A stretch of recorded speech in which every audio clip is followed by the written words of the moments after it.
numbers do not lie.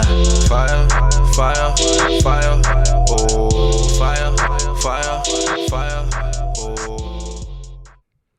What's going on, guys, and welcome back to another episode of JP's Fire Fantasy Show, where we bring you the most up-to-date and accurate information from around the fantasy world. We have exactly one more week of the fantasy basketball regular season, and that gives us enough time to make these final additions to our rosters for our championship runs.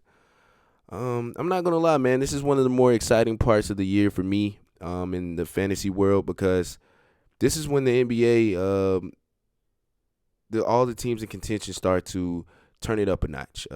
This is crunch time, man. The playoff race in the NBA is really tight this year, and the separation from a 11 seed to a 6 seed is no more than 3 games in both conferences. So what you're about to start seeing at this part of the year is the teams that are fighting for that spot will turn it up a notch, and the teams that are in tank mode will begin to rest key players out of nowhere. And if you play fantasy basketball, man, you have to get used to things like that. You have to be able to predict those kinds of things. That's why I always suggest you look for players on winning teams, because they will give you the most consistent stats on a night-by-night basis. So let's get into the Fire 5 waiver wire picks for this week. Number 5, I got Matisse Thybulle. He's currently 36% owned, and over the last 2 weeks, he's averaged a really high 51.4% from the field with 2.4 3-pointers per game, and also he's a defensive guru with 2 steals and 1.6 blocks per game. I really like Thybulle in the new scenery. He's closer to home, man. The former Washington product just could not get it going for the Sixers, and I think it had a lot to do with just confidence and system. So I do like him being back on the West Coast, and he looks a lot more comfortable, to say the least. Also, he's going to get more minutes due to Simon's injury. He was an integral part in the Blazers' run, and his freed up minutes will definitely be a positive for Thybulle moving forward. Going on to number 4, I'm going to go with Chris Dunn. He's currently 15% owned at the moment. He is currently on his second 10-day contract with the Jazz. This is a little bit more risky pick, but you cannot deny the production he's done over the last 2 weeks. He's shooting a 52.5% clip from the field while averaging 12 points per game and 4.5 assists with 2 steals per game. So that kind of production is definitely utility type numbers and point guard 2 type numbers. So if you're in need of that position on your roster, look his way. And I do think he's in a position to kind of give the Jazz a showcase moving forward. For number 3, I have Cole Anthony. He's currently 47% owned. This is kind of a risky pick in my opinion, but he's currently shooting 47.1% from the field with 13.8 points per game and 3.8 assists. He's gotten a recent uptick in minutes. His last 2 games, he has played above 27 minutes. So that's a good sign to see an uptick in minutes at this point in the season. I know that their backcourt is kind of freed up a little bit more minutes with RJ Hampton going to the Pistons. So I do like Cole Anthony at that guard 2/utility role. Let's go on to number 2, man. Devontae Graham.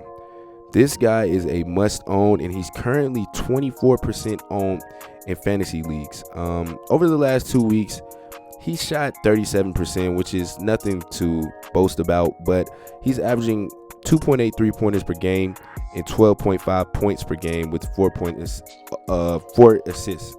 So I know those numbers don't necessarily jump out at you, but the Spurs are in tank mode. So we see Keldon Johnson starting to roll back and resting a lot. Vassell is kind of battling injury right now. So Devontae Graham is in a good situation for a showcase for the Spurs. In the last 2 games, he has been blazing hot. He shot 5 3-pointers 2 games ago, and just today against the Rockets, he has 7 3-pointers. So he is starting to get familiar with the offense, and he's settling right in. So look for Devontae Graham to be an essential part of the Spurs moving forward. And for my number 1 pick, I have the line right. He's currently 36% owned in most leagues. With Monty Morris being out indefinitely, his minutes will definitely be 30 minutes plus.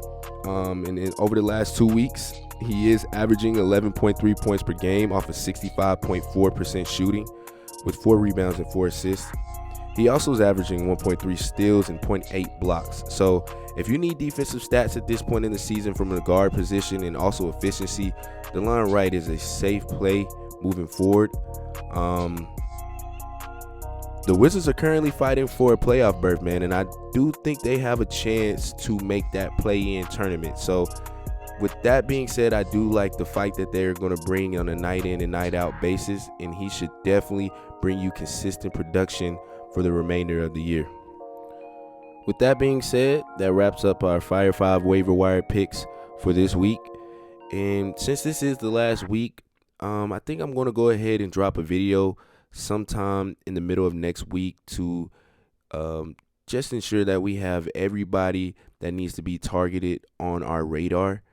Also, since this is the last week, man, let me know in the comments who you would consider your best value draft pick for this season. I know I'll start by saying mine. Mine was Lauri Markkanen. In one of my leagues, I got him 9th round, and he has been a bright star to say the least, man. He's had a great season, and I'm definitely looking forward to seeing what he has in store for that franchise moving forward. And with that being said, man, that concludes our show.